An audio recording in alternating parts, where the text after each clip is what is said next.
26.5 inches, that's a pretty big mink. Hey, welcome to the show, I'm Rich. And today's show is gonna be on mink.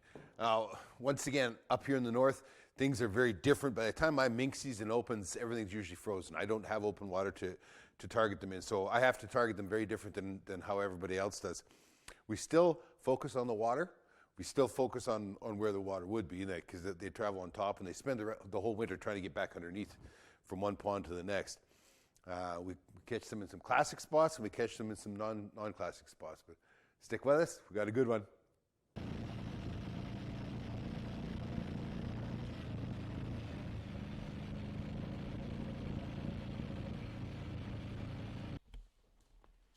Well, it's kind of a mess. Beavers. Oh my. Get this. They even felled the tree the box was on. Of course they did. Well, we got some cutting to do.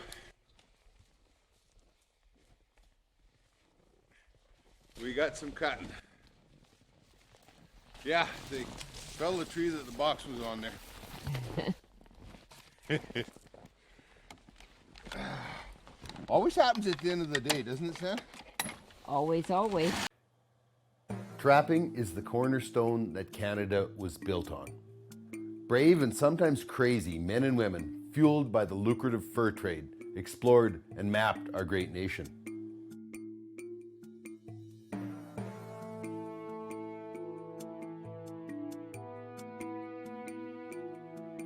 Hundreds of years have passed since then, but trapping still remains vibrant, strong, and steeped in the ancient traditions.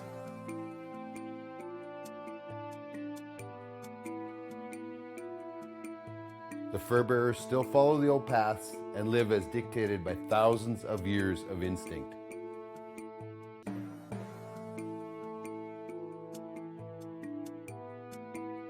Fur only gets prime in the harsh temperatures of winter, and trappers must respect and prepare for the weather. Trapping's past is firmly rooted in history, but today, the gear and techniques have changed. Canada is still known for the best wild fur in the world, and today our pelts are sold on the global market. Our community is large, and our numbers are growing. We are trappers. This is what we do, and where we belong. Join us in our adventures. Welcome to Trapping Inc., the face of today's trapper.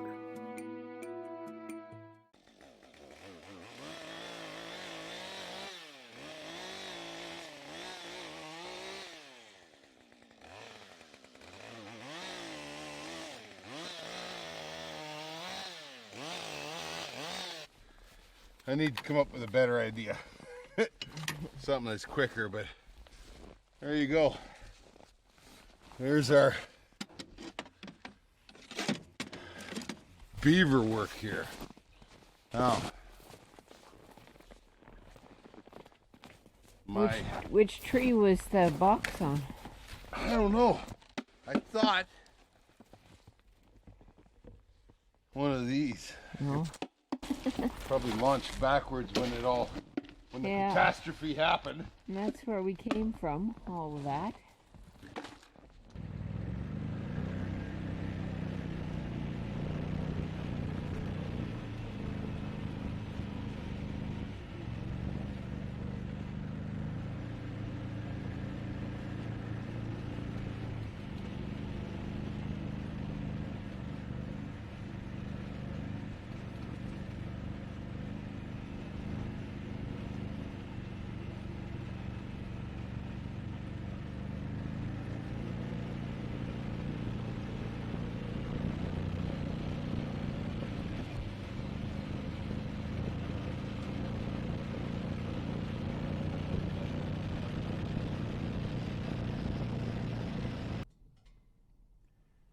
There we have it. The otters are out traveling. It's always cute to see them. They get on our trail and travel along, right? But we're still a couple weeks away from their season opening. That's pretty cool, man. Boink. What do you think? Those big old mitts are so ladylike when you brush away your hair. Oh, yeah.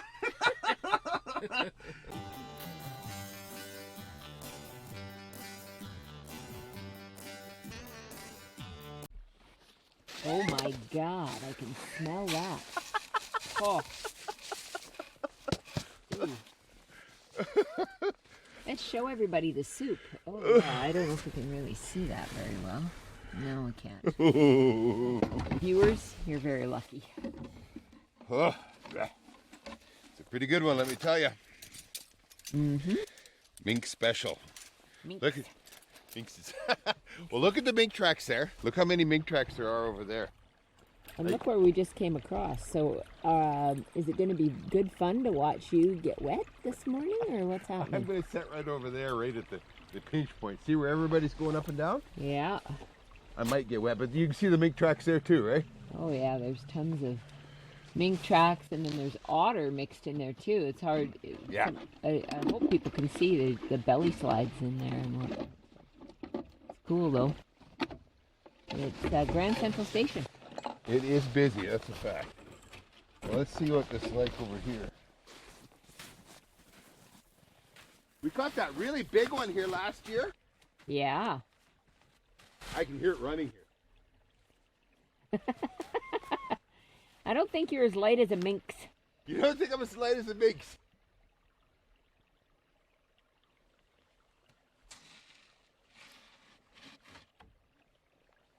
There, I'll just wire to this. Oh, look at you. I know, chicken, right? No, Safety Sam over there. I'm impressed. You're impressed. I am.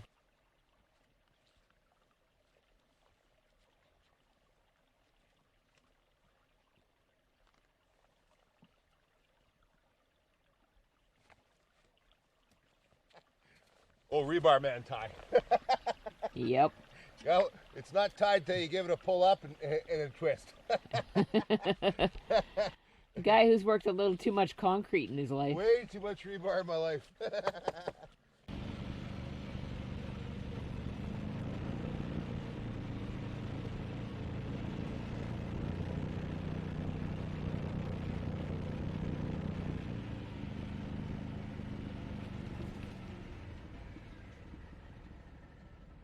I have a mink box right here, and I have a martin in it. I got a martin in the mink box on the beaver dam. And I see I got something hanging over here. I think I got a mink maybe. Yeah, it looks like it. I got a mink in the martin box. Well, if this isn't hilarious or what? Look at that. Nice mink too. Wow. Dandy. This is where the beaver dam that the beavers went nuts on me this year. And yeah, that's a beauty. Okay, he was here before the rain. You can see he's been wet. Nice big one. Nice big buck mink. Did they get everything else in there too, or? No, everything's still in there. All right, well, let's take care of these. I know I got something. I just don't know what. Everything's covered in snow. Oh, it looks like it's a mink.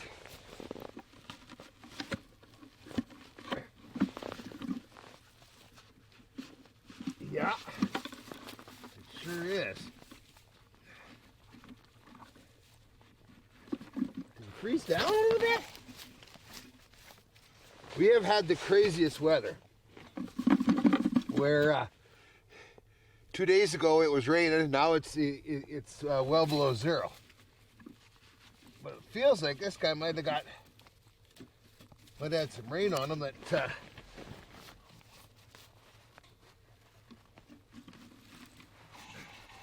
froze him down. I might have to do a little chopping here. Trapping Inc. is brought to you by these fine sponsors. At Old Smokes Coffee, we slow roast our coffee over a fire, making it smooth and memorable. You can order our smoked coffee online. Old Smokes Coffee, crafted coffee for the courageous. Halford Hides, unique beyond compare. Everything for the outdoors. You can shop in person or online from our vast catalog. Range Road Enterprises understands hard work. Our products work as hard as you do. See our full line of firewood processors, sawmills, and more at your nearest dealer. We hunt and trap with our Zeiss Conquest V4 and V6 rifle scopes and the new liner rings. Carl Zeiss Sport Optics. Confidence in the toughest conditions.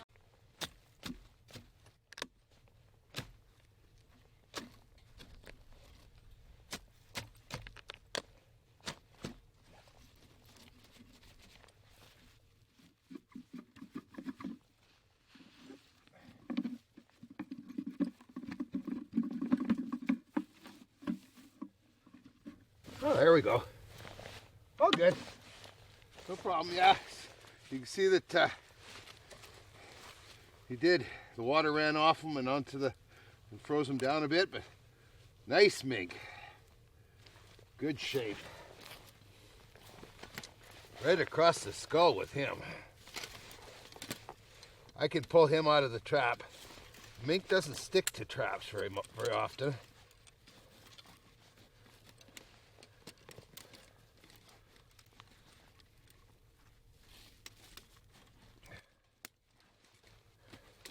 This is exactly where I put my mink sets, where I'm targeting mink.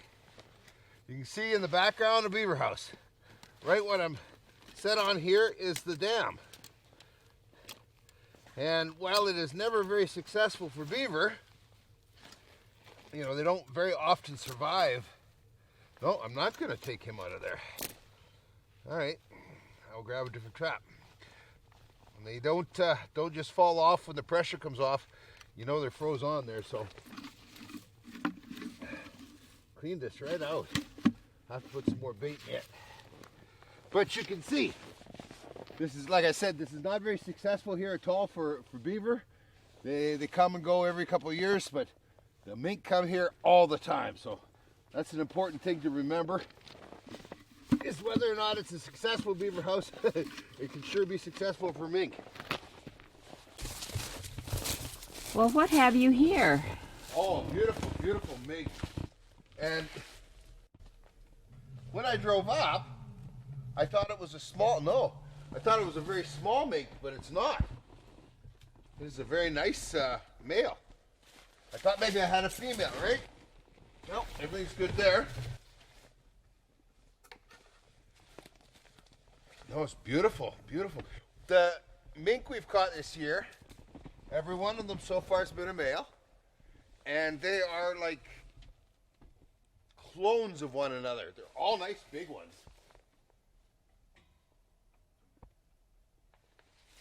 Once again, we're a long ways from water, so it's not typically where we think of setting for mink, but we catch a lot of mink in these sets. These are our marten sets. I think, matter of fact, last week I think I had a marten right here too. And mink have no trouble climbing a tree. They're a pretty universal little animal. They swim even though they have no webbing in their feet. And I'm going to show you something else here. You know, they go in the snow. There we go. Perfect. They go in the snow really good, you know, like a marten does, but I got to show you here. I'll pull one of the marten out of the back and I'll show you, I'll compare their feet for you. This is really cool. Pretty similar sized animals, right? But take a look at the difference in their feet.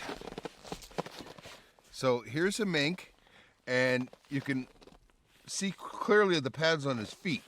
And those pads show up in his tracks. And then if you take a look at the marten here, and you can't see anything. You know, that marten, his big fluffy tail's in the way. Hang on. There we go. Okay, there's the bottom of his foot. You can see how fluffy it is. You can see how large it is for the size of animal he is. And the mink's is so much tighter and smaller. And there's the mink's pads are right there. So if you're looking at a track and you can see pads in it, just about guarantee it's a mink. Most times what people are thinking are mink tracks are actually ermine, weasel tracks. And an ermine or a weasel has a bigger foot than a mink does. And a marten, of course, has a giant foot in comparison. Cool. See how clean these tracks are? You see what I'm talking about when I say that on a mink you can see the toes. You can tell that he's not furred on the bottom of his feet like the weasels. Now here's a weasel that crosses his tracks. Okay, see there's the weasel. You don't see no distinction of his toes whatsoever, right? But you do on the mink. And I know that it's quit snowing about midnight last night because I was out. And I know then that this guy has been caught since then. Look at that. Oh, there goes a shrew. I just did a fresh bait on this, so we will check this all out, man. Cool. Trapping Inc. is brought to you by these fine sponsors. Argo Extreme Terrain vehicles conquer any season, any terrain. See all the new models at your newest dealer. Argo, go anywhere. Southland Trailer Corporation makes the Royal Cargo Trailer used by Trapping Inc. Southland Trailer, behind you all the way. Midland Radio helps you stay in touch in the wild. Check out the new X-Talkers at your nearest dealer. Communication for every adventure. Alberta Outdoorsman Magazine, Alberta's only hunting, fishing, and trapping magazine. Do you want even more Trapping Inc.? Our private community is where you will find all our exclusive videos, articles, and podcasts. Look at the big old moon. Isn't that pretty? Yep. It's supposed to be full in a couple days. There's the lake right there. Right there. And I set this here thinking that this is what we catch some. Oh, look at the size of that mink. Holy doodle. That is a nice mink. Yeah. Wow. But as long as this box has been here, I guess that is the first piece of fur it's ever caught. Well, we've had a good go on mink this year already, too. We have. And this is also a male. That's a nice big male. Oh, look at that. You almost got her. You know what? A buddy of his came in afterwards. What happened? Never got it all, though.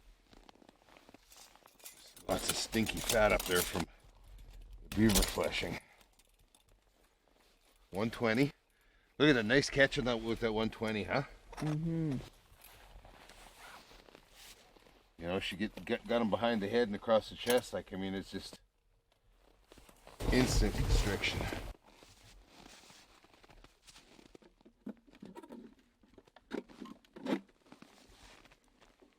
Well, it wasn't a big dollar piece of fur that it caught, but it was certainly something.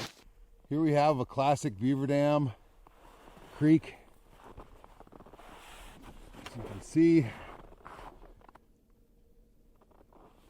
doesn't get any more classic around here for a mink. And here we go. We have had some fierce cold weather and things have been absolutely dead until the last, that was maybe last night. The last day they started to move. And here we got a mink right in our mink box. There we go.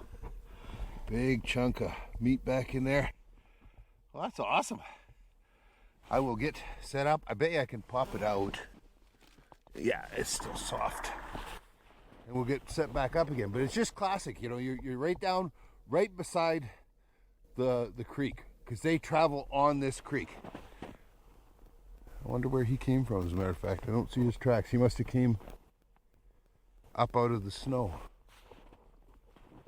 Oh, he did so. You see that? See his hole back there? He comes over here, he goes underground, and he comes out right beside the box.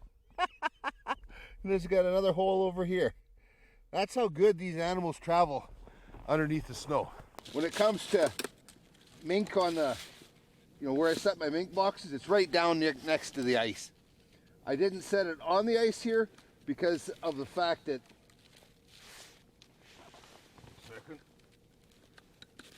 we because of the fact that this flows in here lots of times, it's a hard one to freeze up. There's no water above the dam, so we don't have that big a problem this year, but you never know if you get a big Chinook or something. So I'm actually just on the bank.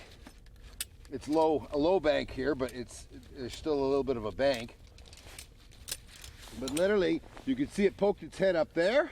It made a few steps. It went back underneath the snow, and it came out here, and it came out here. Isn't that cool? Their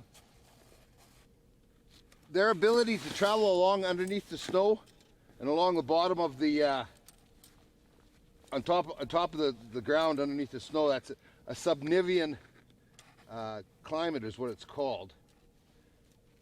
Come on. There we go.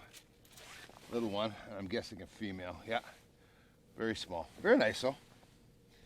Very minky smell. Whew. When the snow gets deep enough, the situation occurs where the snow right alongside the ground, because the ground never truly freezes, even way up here in the north. It's usually at about 0 degrees Celsius or 32 degrees Fahrenheit. That snow goes straight from a solid to a gas. Okay, it sublimates, which is really, really important, because then it rises up in the column, and then it has to go from a vapor back to a solid without going through the liquid stage, and that's what causes snow to get crystallized. But that removes a fair amount of snow right along the bottom next to the ground, so they can travel around down there. It's not like they're tunneling everywhere. There's a lot of voids and everything.